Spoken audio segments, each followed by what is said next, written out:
Estamos aqui no comecinho de 2026 e o assunto que domina tudo, né, a mídia, as conversas, são as eleições. Sem dúvida. E com isso vem aquela dúvida clássica que, assim, paralisa muito o investidor. O que fazer com o dinheiro? Continua aportando todo mês, religiosamente, ou, sei lá, segura o caixa, espera um possível caos para comprar tudo mais barato? É a grande questão. A nossa análise de hoje é justamente sobre esse dilema. O objetivo é a gente sair daqui com uma estratégia bem clara, baseada em dados, em disciplina, para navegar essa incerteza toda sem precisar de bola de cristal. Perfeito. E para começar, acho que vale a pena a gente olhar um pouquinho para trás, para o ano que acabou de fechar, 2025. Certo. Foi um ano de muito ruído, muita incerteza política aqui dentro, cenário geopolítico lá fora super complexo. O sentimento geral era bem pessimista, né? De que as coisas podiam desandar a qualquer momento. Sim, lembro bem. E aí o que a Bolsa fez? O Ibovespa não só andou, ele disparou. Fechou o ano com uma alta de mais de 30%, batendo lá os 160 mil pontos. Esse, para mim, é o ponto de partida ideal para a nossa conversa. Ok, isso é um paradoxo muito interessante. Vamos tentar desconstruir isso. Se a percepção geral era de pessimismo, por que o mercado de ações estava, bom, em festa? O que essa desconexão toda de 2025 ensina sobre tentar prever o que vai acontecer agora, em 2026, com as eleições? Ensina a lição mais fundamental de todas, na minha opinião. O mercado não é um reflexo do humor popular. Não é? Não. Ele é uma máquina de precificar expectativas futuras sobre o lucro das empresas. É isso. Ponto. Aquelas previsões de analistas que a gente vê, Ibovespa 180 mil pontos, Sim, todo ano tem. estimativas de lucro das empresas do índice e projetam um valor. É uma estimativa, um chute bem informado, mas ainda um chute. Ninguém pode garantir uma queda por causa da eleição. E por que não? Porque, assim, intuitivamente, parece que um evento dessa magnitude deveria causar uma revolta no mercado. Porque o mercado é muito eficiente em absorver informação. Todas as pesquisas eleitorais, cada notícia, cada discurso, tudo isso já está sendo, assim, segundo a segundo, colocado no preço das ações. Já está no preço. Já está no preço. O mercado não espera o dia da eleição para reagir. Ele reage o tempo todo. Uma queda ou uma alta muito forte só aconteceria num cenário de surpresa absoluta. Um resultado que ninguém, mas ninguém mesmo, estava prevendo. E vamos combinar, no início de 2026 a gente mal sabe quem serão os candidatos de fato. É verdade. Tentar prever o resultado agora é puro achismo. Certo, então a tentativa de ser vidente está fora de questão. Se não dá para prever, qual é o plano? Qual é a abordagem prática, o passo a passo, para quem quer continuar construindo patrimônio sem essa ansiedade toda? O plano começa com humildade. Aceitar que a gente não controla e não prevê o futuro. A partir daí, a estratégia fica quase mecânica, sabe? No bom sentido. É o famoso feijão com arroz bem feito. O básico que funciona. Exato. A ação principal é a disciplina do aporte mensal. Faça chuva ou faça sol, em janeiro, fevereiro, março, todo mês, uma parte da renda vai para os investimentos. É um compromisso. E como decidir onde colocar esse dinheiro, com o cenário todo parecendo tão nebuloso? Aí entra a nossa bússola. O critério do preço teto. Ele tira a emoção da jogada e coloca a matemática no lugar. Enquanto uma boa empresa da carteira estiver sendo negociada abaixo do seu preço teto, é uma oportunidade de compra. Simples assim. Entendi. O foco é continuar comprando mais participação em negócios sólidos, que a pessoa já estudou e confia, ignorando completamente o ruído de quem vai ganhar ou perder. Você mencionou o preço teto, e esse é um conceito-chave. Para todo mundo ficar na mesma página, como a gente pode definir isso de uma forma simples? É um cálculo sobre lucro, sobre dividendos? Ótima pergunta. A forma mais direta, especialmente para uma carteira com foco em renda, é baseada nos dividendos. A lógica é a seguinte: primeiro, o investidor define qual o retorno mínimo que ele aceita receber em dividendos por ano. Certo, um percentual. Exato. Digamos que seja 6%, que é um patamar historicamente bem razoável. Aí pega-se o valor total de dividendos que a empresa pagou por ação nos últimos 12 meses e se divide por essa exigência de 6%, ou seja, por 0,06. Poderia dar um exemplo prático com uma empresa? Fica mais fácil de visualizar. Claro. Vamos pegar o Banco do Brasil, que é bem conhecido. Digamos, hipoteticamente, que nos últimos 12 meses ele tenha pago R$ 5,00 por ação em dividendos e outros proventos. Ok. Se a meta de retorno é de 6% ao ano, a conta é 5 dividido por 0,06. O resultado dá R$ 83,33. Esse é o preço teto. Entendi. Enquanto a ação do Banco do Brasil estiver abaixo de R$ 83,33, a compra faz sentido dentro dessa estratégia porque ela vai entregar o retorno mínimo estabelecido. Acima disso, simplesmente se espera ou se procura outra empresa que esteja abaixo do teto. É um guia racional. Impede de pagar caro demais. Isso faz todo sentido.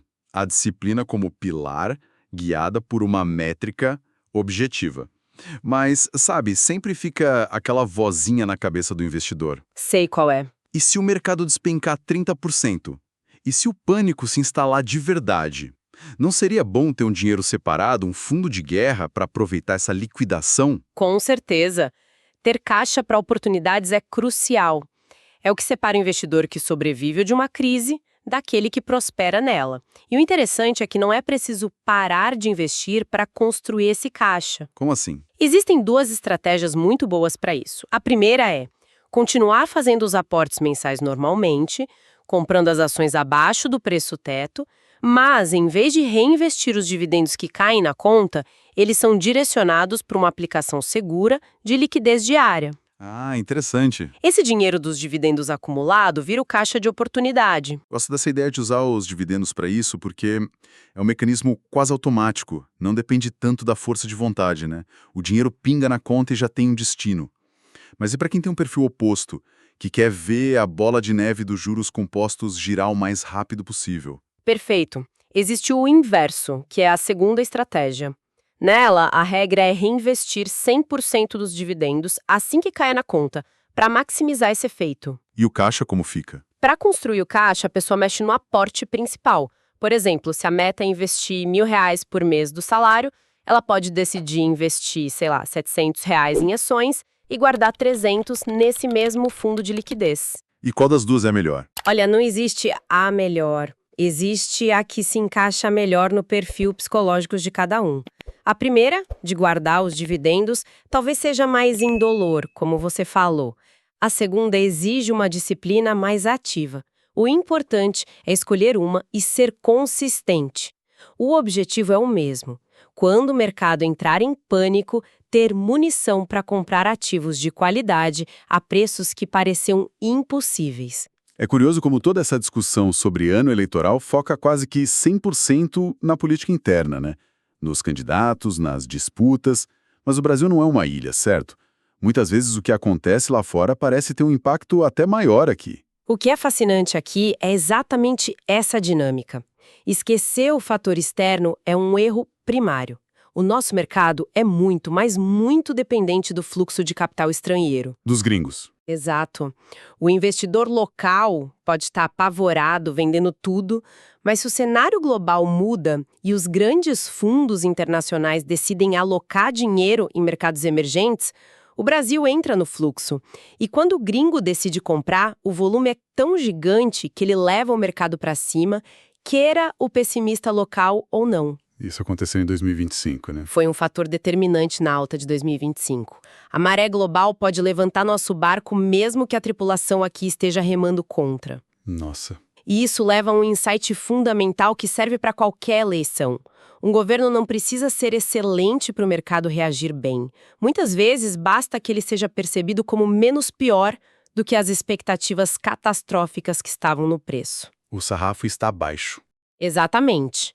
Vimos isso se repetir. Em eleições passadas, a expectativa era de desastre, mas o governo eleito simplesmente não implodiu o país.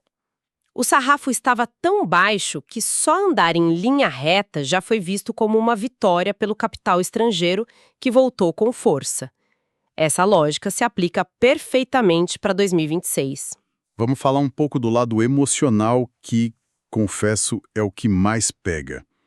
Ver o patrimônio subir e descer a cada notícia é uma montanha-russa que pode levar a decisões terríveis, como vender tudo no fundo do poço por medo. Como treinar esse músculo da paciência? Essa é a arena onde o jogo é ganho ou perdido. O comportamento do investidor é infinitamente mais importante que a capacidade de ler um balanço. E a boa notícia é que esse controle pode ser treinado. Como? A primeira regra, o alicerce de tudo, dinheiro de bolsa é dinheiro de longo prazo. Não é o dinheiro para pagar o boleto da faculdade mês que vem. Se for, o estresse é real e justificado. E a pessoa deveria vender, porque aí não é investimento, é aposta. Certo, essa separação é a base da sanidade. E depois disso, quais são os exercícios práticos para fortalecer essa disciplina? O segundo passo é entender que paciência é uma habilidade. E se há uma habilidade, pode ser desenvolvida. Um exercício prático e muito poderoso para momentos de pânico é mudar o foco da métrica. Mudar o foco. Sim, em vez de abrir o aplicativo da corretora e olhar o valor total do patrimônio, que eu chamo de métrica do ego, a pessoa deve olhar a quantidade de ações que possui. Ah, Se os aportes mensais continuam, mesmo com o mercado caindo, o número de ações estará sempre crescendo. E é esse número, essa quantidade de tijolos, que vai gerar a renda passiva no futuro com os dividendos. Gosto dessa analogia. É a diferença entre olhar o placar do jogo a cada segundo e focar em ver se o time está contratando bons jogadores. Um é volátil, o outro é construção. E sobre o bombardeio de notícias, como se proteger? Aqui entram duas coisas: o pensamento contrário e a capacidade de ignorar o ruído. A regra de bolso é: quando o otimismo é geral, eufórico, tenha cautela. Quando o pessimismo é total, quando o medo está no ar, é aí que nascem as melhores oportunidades. Comprar no pânico. Vai dar um frio aí na espinha, mas é preciso comprar mesmo assim. E para isso, é vital se blindar do terrorismo informacional. As manchetes são feitas para gerar cliques, não para informar. A habilidade mais rara hoje não é matemática, é interpretação de texto e de contexto. E a comparação, né? Exato, a prática mais libertadora de todas. Pare de se comparar. A jornada financeira de cada um é única. Focar na própria estratégia, no próprio feijão com arroz, é o único caminho. Toda essa lógica é muito convincente na teoria. Manter aportes, focar em boas empresas, ignorar o barulho. Mas, na prática, olhando a história recente, essa estratégia se provou mesmo superior?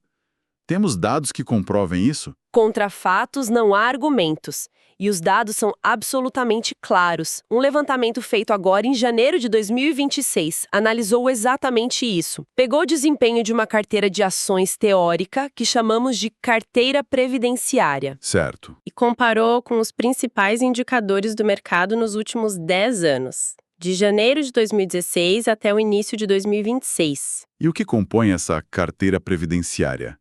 Que tipo de empresas são essas? São empresas de setores perenes, essenciais. Setor elétrico, como a Taesa, setor bancário, como Itaú ou o próprio Banco do Brasil, seguradoras, como a BB Seguridade, saneamento, como a Sanepar. Negócios que, independentemente do governo, as pessoas continuarão precisando de energia, de banco, de seguro, de água. Empresas resilientes. Exatamente.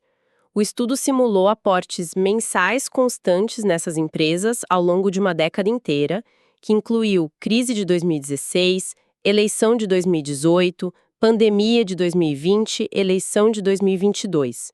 Um período de estresse máximo. E qual foi o resultado dessa comparação com IPCA, CDI e o próprio Ibovespa? O resultado é gritante. A carteira previdenciária, com essa estratégia simples de aportes constantes, teve um desempenho muito superior a todos os outros indicadores. E não é só o resultado final, é a trajetória. Como assim? Quando se olha o gráfico, vê-se que ela sobe de forma muito mais consistente. Claro que ela balança nas crises, mas as quedas são menos acentuadas e a recuperação é mais rápida. Ela prova matematicamente que a seleção de bons ativos e a disciplina de aportar sempre superam, no longo prazo, qualquer tentativa de adivinhar o mercado.